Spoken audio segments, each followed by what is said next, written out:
ICSE Hindi for class 8, 9 and 10। नमस्कार। आज मैं आप सभी को साहित्य सागर पाठ्य पुस्तक से पाठ 2 पढ़ाने जा रही हूँ। कहानी का शीर्षक है काकी। काकी यानी माँ। यह कहानी सियाराम शरण गुप्त जी के द्वारा लिखी गई है। इनके साहित्य की प्रमुख विशेषता वेदना और करुणा है। इनकी भाषा व्यवहारिक एवं सरल शब्दावली से युक्त है।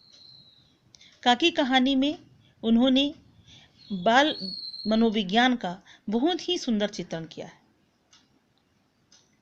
अब मैं आपको संक्षेप में कहानी बताती हूँ। चूंकि यह कहानी बाल मनोविज्ञान पर आधारित है, तो एक बच्चे के मन के भाव को बहुत अच्छे प्रकार से इसमें उकेरा गया है। यह कहानी श्यामू नामक एक बालक की है, जो बहुत ही मासूम और नादान है। एक दिन बड़े सवेरे ही उसकी आंख खुल गई। वह देखता है कि उसकी माँ सिर से लेकर पैर तक एक कपड़ा ओढ़े हुए एक कंबल पर जमीन पर लेटी हुई है। घर के जितने भी लोग हैं उसे घेर कर बहुत रो रहे थे। वह कुछ समझ नहीं पाया कि आखिर हुआ क्या है। जब लोग उसकी माँ को दाह संस्कार के लिए शमशान घाट ले जाने लगे, तब वह रोने चिल्लाने लगा कि उसकी सोई हुई माँ को सब लोग उठाकर कहाँ ले जा रहे हैं। वह अपने हाथ छुड़ाकर माँ की अर्थी पर जा गिरा।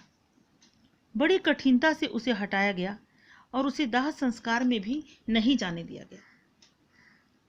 घर के बड़े लोगों ने उसे समझाया कि उसकी माँ मामा जी के यहाँ गई है, किंतु उसके मित्रों ने उसे बताया कि उसकी माँ मामा जी के यहाँ नहीं, राम जी के यहाँ गई है।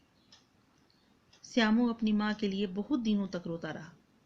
धीरे धीरे उसके आंसू तो सूख गए, किंतु हृदय का शोक कम नहीं हुआ। वह अकेला बैठा बैठा आकाश की ओर ताकते रहता था, क्योंकि उसके मन में जरूर यह बात थी कि राम जी का घर ऊपर आसमान में है और उसकी माँ भी तो वहीं है।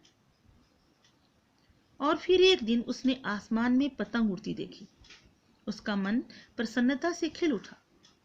वह तुरंत अपने पिता के पास जाकर बोला, काका, मुझे एक पतंग मंगा दो। उसके पिता विश्वेश्वर पत्नी की मृत्यु के बाद एकदम उदास एवं निराश रहा करते थे। किसी भी काम में उनका मन नहीं लगता था। उन्होंने बालक की उत्कंठा पर ध्यान नहीं दिया और पतंग मंगा देने का वादा करके चले गए। श्यामू पतंग के लिए बहुत उत्सुक था। वह अपनी इच्छा को पिता के पतंग लाने तक रोक न सका। अचानक उसकी दृष्टि अपने पिता के कोट पर पड़ी, जो खूंटी से लटकी हुई थी।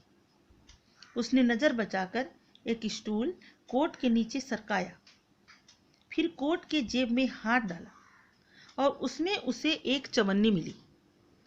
वह वहां से भागकर उसके घर में काम करने वाली सुखिया दासी के लड़का भोला के पास पहुंचा और उसे चवन्नी देकर कहा कि वह अपनी जीजी से कहकर चुपचाप से एक पतंग और डोर मंगवा दे। उसने उसे हिदायत भी दी कि देखो, इस बात को कोई जानने न पाए।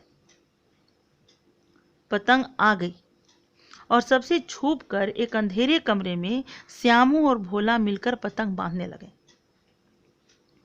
श्यामू ने भोला से कहा कि अगर वह किसी से नहीं कहेगा तो वह एक बात उसे बताएगा। भोला ने सहमति दिखाई कि वह किसी से नहीं कहेगा। श्यामू ने कहा कि मैं यह पतंग राम जी के यहाँ भेजूंगा, इसे पकड़कर काकी नीचे उतरेगी। उसने यह भी कहा कि मैं लिखना नहीं जाता, नहीं तो इस पतंग पर उनका नाम लिख देता, जिससे यह पतंग सीधे काकी को ही मिलेगी। भोला श्यामू के ही उम्र का था, किंतु वह ज्यादा समझदार था। श्यामू की कल्पना में उसने भी अपना सहयोग दिया और कहा कि बात तो उसने बहुत अच्छी सोची है, किंतु कठिनाई यह है कि यह डोर बहुत पतली है। इसे पकड़कर काकी नीचे नहीं उतर सकती, डोर टूट सकती है। इस काम के लिए तो मोटी रस्सी चाहिए। श्यामू गंभीर हो गया। भोला ने बात तो एकदम सही कही थी, किंतु अब रस्सी आएगी कैसे?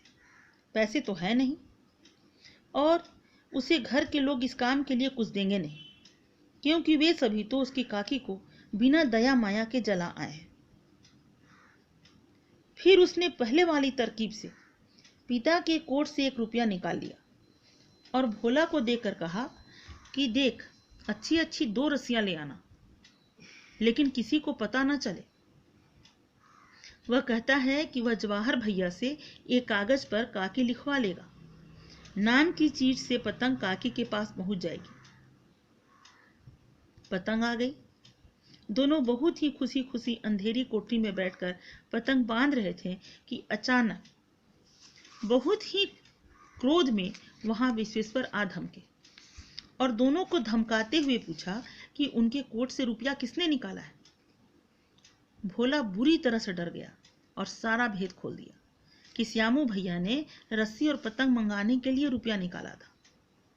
इतना सुनना था कि विश्वेश्वर ने श्यामू को 2 तमाचे जड़े और कहा कि चोरी सीख कर जेल जाएगा। उसे फिर मारा, कान मले और पतंग भी फाड़ डाली। फिर उनकी नजर रस्सियों पर गई। उन्होंने पूछा कि यह किसने मंगाई। भोला ने कहा श्यामू ने मंगाई थी। कहते थे इनसे पतंग तानकर काकी को राम के यहां से नीचे उतारेंगे। विश्वेश्वर सन्न रह गए। उन्हें समझ में ही नहीं आ रहा था कि अब वो क्या करे, क्या कहे। उन्होंने पतंग को उठाकर देखा तो उस पर एक चिट चिपकी हुई थी जिस पर लिखा हुआ था काकी। कहानी का उद्देश्य। कहानी का उद्देश्य है बाल मनोविज्ञान का मार्मिक चित्रण करना। लेखक इस उद्देश्य में पूरी तरह से सफल हुए। बाल मनोविज्ञान का अर्थ होता है बच्चों के मन का विज्ञान, अर्थात बच्चे क्या सोचते हैं, किसी वस्तु, आदमी, किसी घटना के प्रति क्या भाव प्रकट करते हैं, उनकी हर गतिविधि का अध्ययन बाल मनोविज्ञान के अंतर्गत किया जाता है। जैसे कि इस कहानी में हम देखते हैं कि श्यामू जो है वो मृत्यु से अनभिज्ञ है। वह नहीं जानता है कि जो मर जाते हैं वो वापस नहीं आते। वो सोच रहा है कि उसकी माँ को बिना दया माया के लोग जला आए हैं, लेकिन वो नहीं जानता है कि उसकी माँ का अस्तित्व खत्म हो चुका है, अब वह कभी वापस नहीं आएगी। इसलिए वह राम जी के यहाँ से लाने के लिए पतंग भेजकर वापस लाने के लिए कल्पना करता है कि किसी प्रकार से माँ वापस आ जाएगी। बच्चों की कल्पनाशीलता का कोई और छोर नहीं। पतंग भेजना उसका एक बहुत ही खूबसूरत उदाहरण है। दूसरी तरफ भोला, जिसे कहानी में समझदार बताया गया है, डोर से पतंग उड़ती है, लेकिन रस्सी से पतंग कैसे उड़ेगी, ये बच्चे नहीं सोच सकते। उन्होंने कल्पना कर लिया कि ये काम करना है तो करना है। तो वैसी स्थिति में एक बात साफ दिखाई देती है कि बच्चे बड़ों से अलग सोचते हैं। उनके सोच में यथार्थ होता है। वो जो सोचते हैं वो यथार्थ होता है, कल्पना नहीं होती है। माँ से बच्चों का बहुत लगाव होता है। इस कहानी का मुख्य उद्देश्य दिखाया गया है। दूसरी तरफ है कि बड़ों को भी बच्चों की गतिविधियों के ऊपर प्रतिक्रिया देते समय कम से कम यह ध्यान देना चाहिए कि बच्चे ने यह कार्य क्यों किया है। जैसे कि विश्वेश्वर ने श्यामू को मारा, पतंग फाड़ दिया, और फाड़ देने के बाद जब उन्हें पता चलता है कि इस बच्चे का माँ के प्रति कितना गहरा प्रेम है, तब उसे अपनी गलती का एहसास होता है। लेकिन अब वो कुछ नहीं कर सकते हैं। न बच्चे को बोल सकते हैं कि तुम फिर से पतंग उड़ाकर अपनी माँ को वापस लाओ, और या फिर ये भी नहीं कह सकते हैं कि तुम्हारी माँ अब कभी वापस नहीं आएगी। इस प्रकार से लेखक बाल मनोविज्ञान के चित्रण में पूरी तरह से सफल रहे। आशा है आप इस पाठ को बहुत अच्छी तरह से समझ पाए होंगे। कृपया पाठ को पाठ्य पुस्तक से अवश्य पढ़ें। धन्यवाद।